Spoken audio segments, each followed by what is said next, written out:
But Rome Odunze and Keenan Allen have not been able to practice all week. Not a good sign going down to Houston in week 2.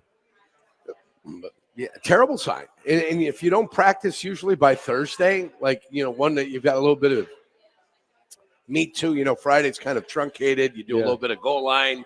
You do some red zone, stuff like that. That's the one where you're finally warming it down for the weekend to get ready to play the game. Yeah.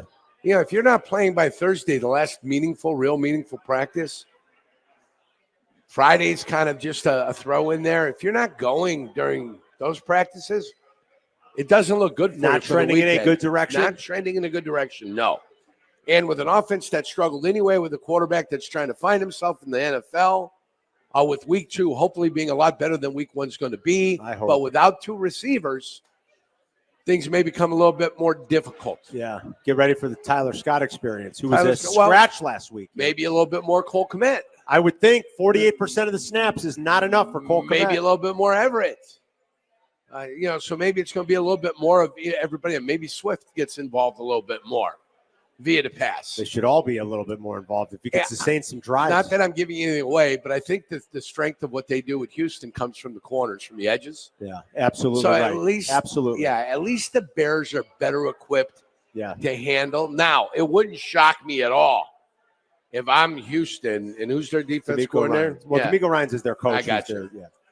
If they wouldn't switch somebody into the middle. Yeah. Why wouldn't I? Does Danielle Hunter bump inside at some point? Put somebody else out there. Which he's done before anyway. I let those guys go ahead and play around, and I take their weakest link, which is the right guard. Yeah.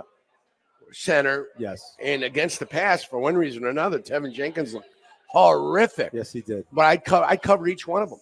I'd get a 5-man rush, cover all of them. Nobody got help anywhere. That's what I would do.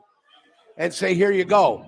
You want to talk about hell and then run games in the middle with those. Let them rush for the first 4 or 5 big pass rushes. That's what I do. I'd cover them all, 5. The Bears have had a nightmare run on Sunday Night Football. I want to talk about that with you coming up next and how they can buck that trend. I want to play something from Good Morning Football yesterday, back and forth with Peter Schrager and our guy Kyle Brandt about the Bears, about how awful week 1 was, about what they're going to have to do. I don't want to say to get back on track because they won that game. They won the game in shocking fashion, but just what they have to do to look better, to perform better, to convince us that they're a real playoff threat at some point this year. It's going to have to look a heck of a lot better than it did in week 1. I want to play that for you coming up. Remember to come hang with us today here in Algonquin. We're at Buffalo Wild Wings with Miller Lite for our second football feast of the year. We are giving away Bears tickets. These are for 2 weeks from Sunday when the Bears return home after back-to-back road games. These are for Matt Stafford, Sean McVay, Cooper Kupp, and the LA Rams. We can't say Puka. Puka's got to miss 4 games because he's on IR right now. Yeah, I saw that. Be a good game against the Rams, noon Sunday in a couple of weeks. We're 6.5-point underdogs in week 2. Look-aheads over the summer had the Bears getting 3, but off of the 1 data point that we have to go off of in week 1, Jurko, maybe not a surprise considering how bad the Bears performed offensively in week 1, that this has gotten stretched out closer to a touchdown. Briefly hit 6 yesterday, and then there was some buyback on the Texans. We'll see if it gets to 7, if some of the professional bettors decide to grab the full touchdown there. But currently, as we are live on this Friday, it is Bears plus the 6.5. The Bears have lost 7 straight games on Sunday Night Football. Jurko always says, when do they like to play? Thursday night. When do they not like to play? Sunday night. Yeah. 7 straight losses on Sunday Night Football. They have also failed to cover the spread in any of those 7 games. So that's 0-7 straight up and against the number. The last win in this spot, Jurko, you were there.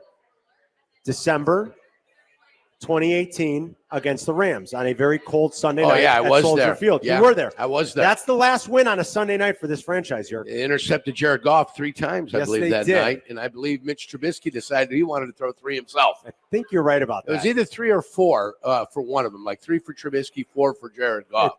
And the LA Rams did not want to be there that night. They wanted no part of that chilly temperature. So that's almost 6 years since the Bears have won on Sunday night. They've actually lost 10 of their last 12 on Sunday Night Football. So while they're good on Thursday nights, this has not been a good spot for our beloved. And let's face it, they have a very tough test against a guy who's probably going to be in the MVP conversation and a team that a lot of people are high on going into this I'll season. tell you this, what the Bears do have. They got a defense that's probably going to get better as the year goes on. Well, all bodies being healthy will be a defense that keeps getting better and better and better and better.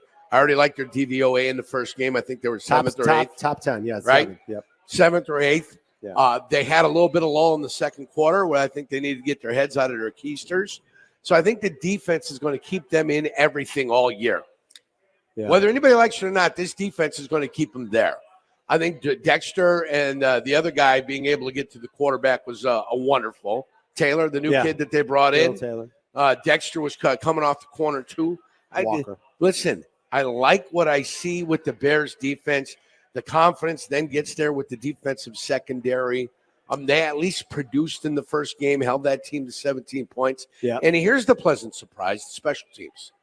Other than Bayless punting it to the other team. I get you. That's an individual. That's 10 guys doing their job, one guy deciding that because Ryan Poles is his godfather, that everything, and when I mean godfather, just like in the respects of the godfather being the head of something, and then allowing somebody that doesn't belong there to be there, not literally like his godfather. I know what you know what I'm saying. Yeah. I don't think he was there at the christening. I don't think so. So I don't want there to be any miscalculations or miscommunications out there. Got it. 10 guys doing the job, one guy not doing the job. That's not what I'm talking about. I'm talking, he had a 67-yard return out of the kickoff game, which I expect nothing out of all year. And already there's the 67-yarder.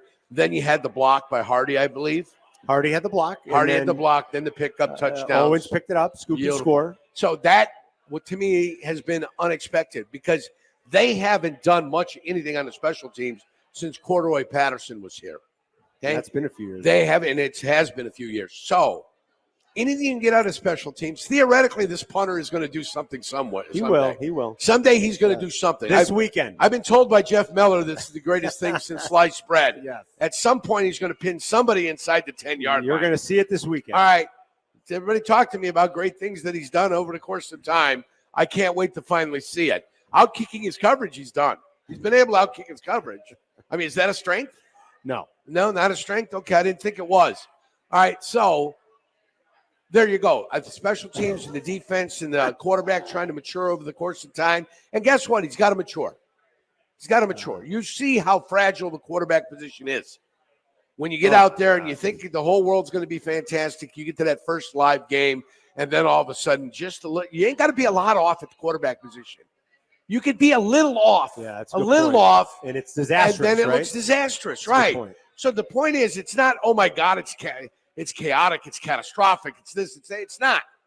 But in this league, if you're a little off, you're a lot off on the field. So let's correct that little bit. Let's get some confidence early. Let's complete some balls, and let's look like a bona fide NFL quarterback this week. That's all we ask. Margins are thin at the pro level. You're right. So Caleb's got to be better. I want to play something from Good Morning Football here in just a second. His completion percentage over expectation was well below expectation, okay? He had the worst completion percentage relative to expectation out of any quarterback in week one, Jurko, with a minimum of 16 snaps. That's brutal.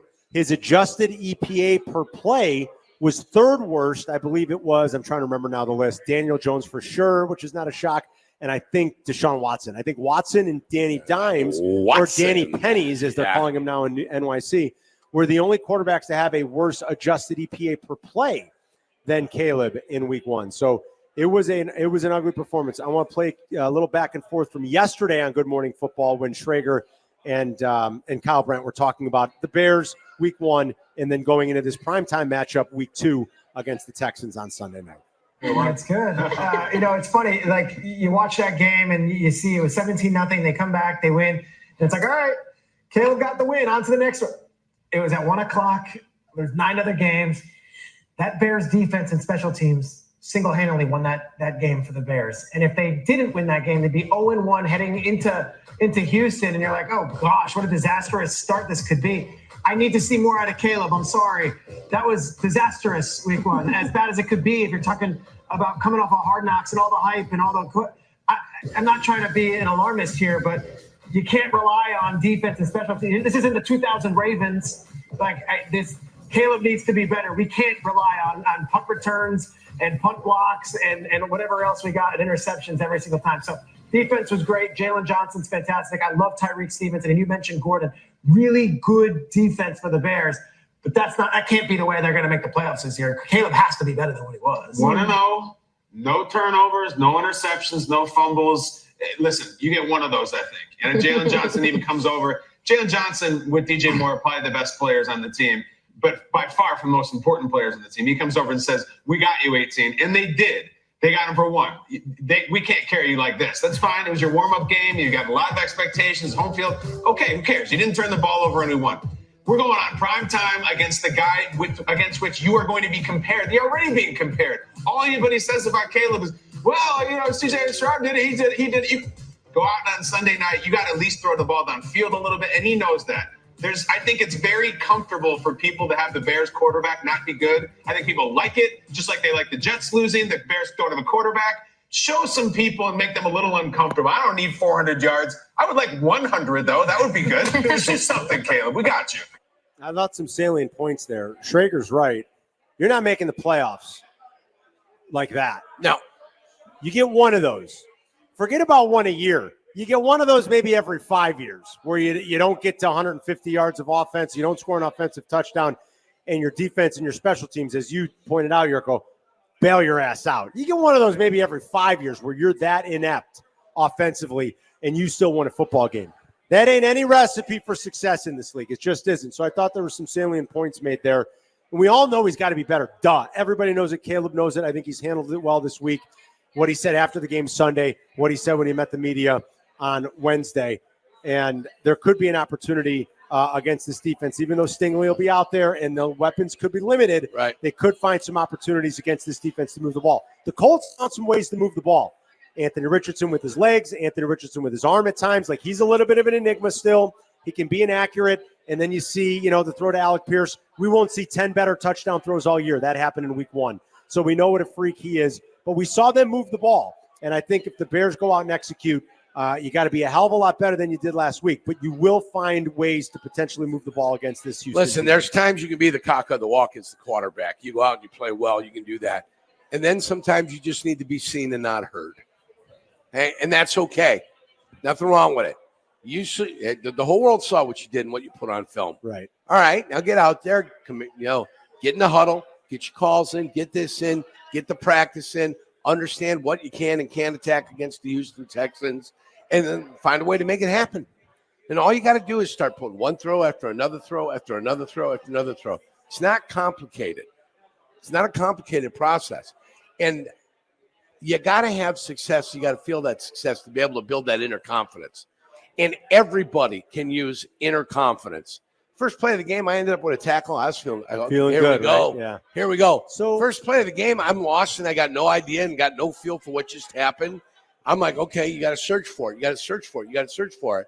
And then eventually you feel it, you get it, and then now you find a way to be successful. So do they find a way to get him a couple of easy throws?